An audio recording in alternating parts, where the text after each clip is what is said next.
Every child has their childhood vehicle that they had when they were a kid and sometimes think about it when they see it in regular traffic. They get happy, the nostalgia. Like many other American kids growing up in the 2000s, my family car of choice that we had was a minivan, specifically the Honda Odyssey. Now, minivans are great because you can put stuff in them. They're so versatile. With the Odyssey, if you took all the seats out or even just folded the third row down, you had an infinite amount of space. I cannot recall how much we took home in this van. TVs, we helped people move. It was a really useful vehicle.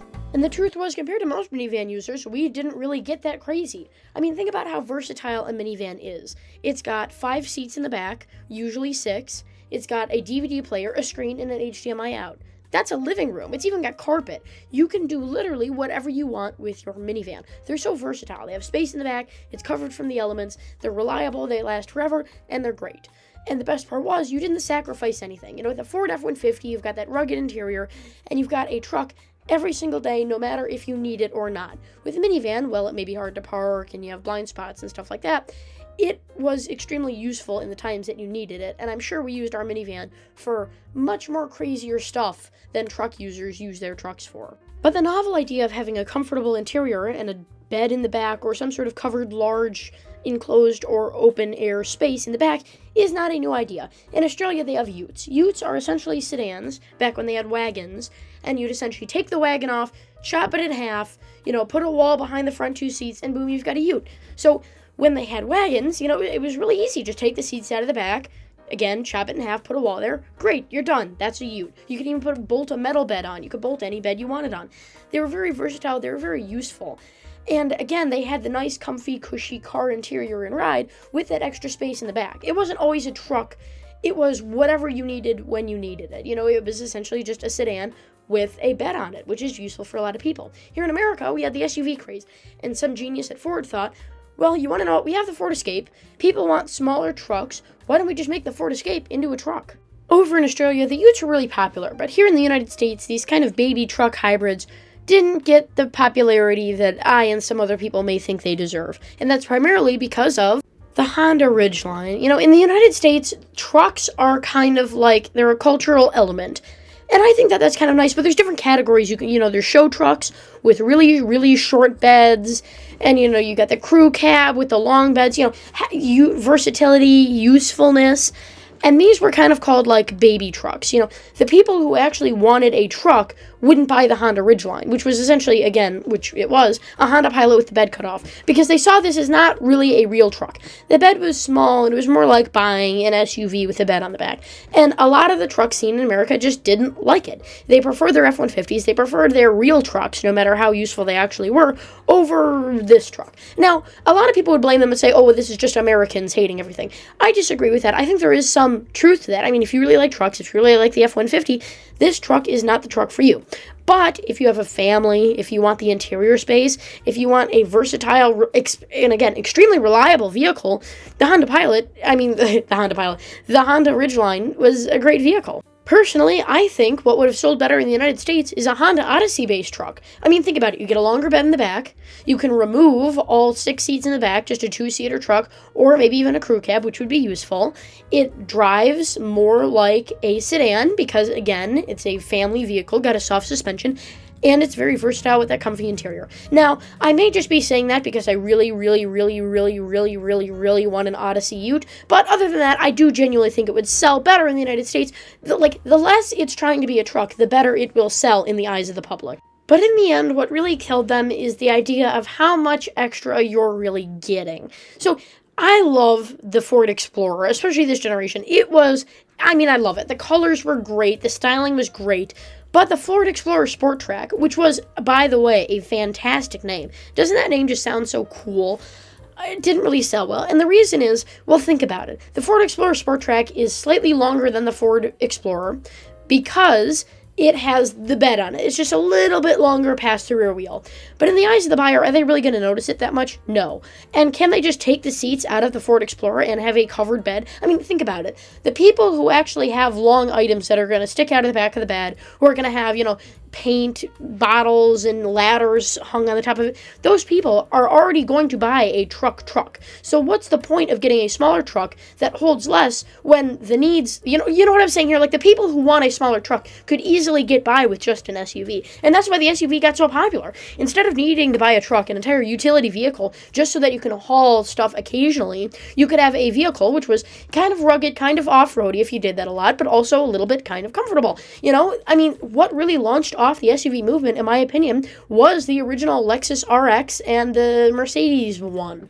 Those two really launched the SUV off because it was essentially a comfortable sedan that is off-roady enough to be able to off-road, and also, not that you would want to, and also, trucky enough where you could haul whatever you need to in the back of it without having a third row or something else that you don't need. So these trucks really didn't make any sense until today.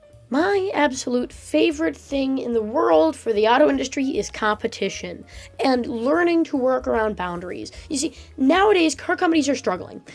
Cars aren't selling as much as they used to. They're selling for more. People are buying them less. People are buying used more. And yet, if you have a smaller lineup, it's not going to sell as well because people are going to think, oh, they're a dying brand. They're going to go out soon. The parts support isn't going to be there. So you need a big lineup and to appear strong so that people buy your cars. And a lot of, an object, a car that makes a car company seem stronger is a truck. But the issue is, if you're struggling to sell cars, you don't really have the money to develop a truck of your own. And so, in the 2020s, the SUV truck is coming back. That's right.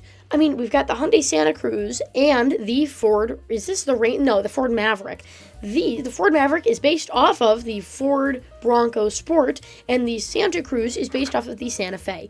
Now, the things that I love about these two trucks is they represent what automakers have to do to get a truck to be successful that is based off of an SUV. Look at the Hyundai Santa Cruz. Is it trying to be a truck? No, not even a little bit. The entire point of the Santa Cruz is that it's an SUV with a bed. So truck owners don't really think of it as a truck. The people that own this car don't really think of it as a truck. They think of it as, oh, it's my comfy SUV, except instead of a trunk in the back, I have a bed.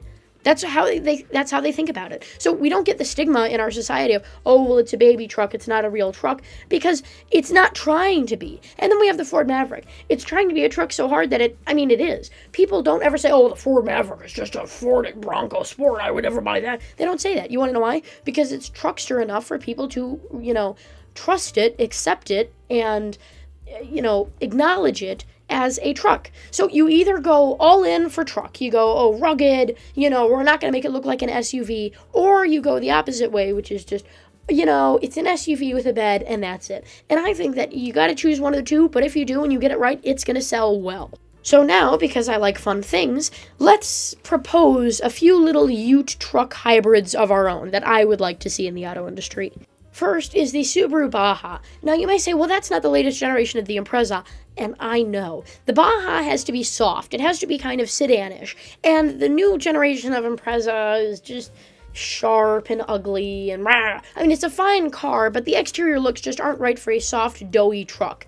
And the last generation of the Impreza, it's perfect. It's sedan-like, the ride height is similar, but remember, we also have to get this thing to sell. And it's not really an SUV, so we can't do SUV with a bed. So I'm thinking we should go all for truck. So we give it, a previous generation Forester grille, and, we just make it as trucky as we can without losing the original Baja, Impreza spirit. That's right. This is an angel you see before you, a Honda Accord Ute. And the best part is the Honda Accord Ute could essentially just be a long wheelbase Honda Accord. Not really long, just you know what I mean, tacking on a little bit past the rear tire. And if you do that, why not just make it a wagon? I mean, you can bolt off the bed and then bolt on the wagon thing. I mean, why not? It's not that simple. You have to merge the two parts together. I make it seem easier than it actually would be.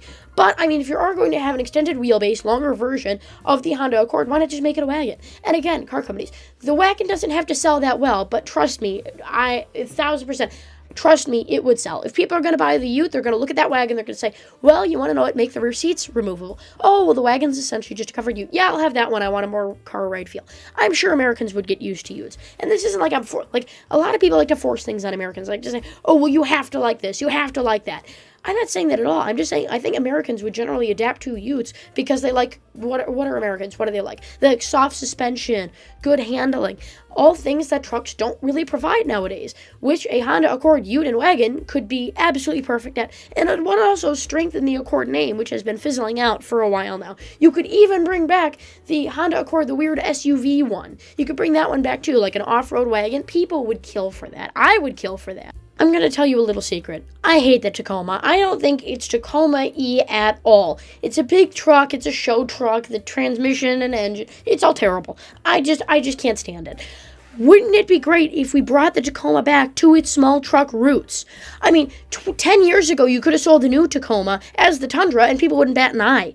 Especially, I mean, they probably would because of the styling, but if it was the same size, they wouldn't bat an eye. Why don't we bring the Tacoma back as a small truck? Because not only is the Tacoma big, it's also unaffordable. And remember, the people that are buying the Tacoma and not the Tundra, and not like the people, the HVAC techs and all that, they buy the used V8 Tundra. That's always the truck that they go for. No actual, and again, I'm making a generalization here, but for the most part, the people that would buy a Tacoma could get by with a Toyota Corolla Cross truck, and I think that it would sell very well. So with that, thank you for watching. Don't forget to comment, like, and subscribe. My voice is healing. It's getting better. I'm excited to see it heal. I'm excited to make content again. So, I'll see you all real soon.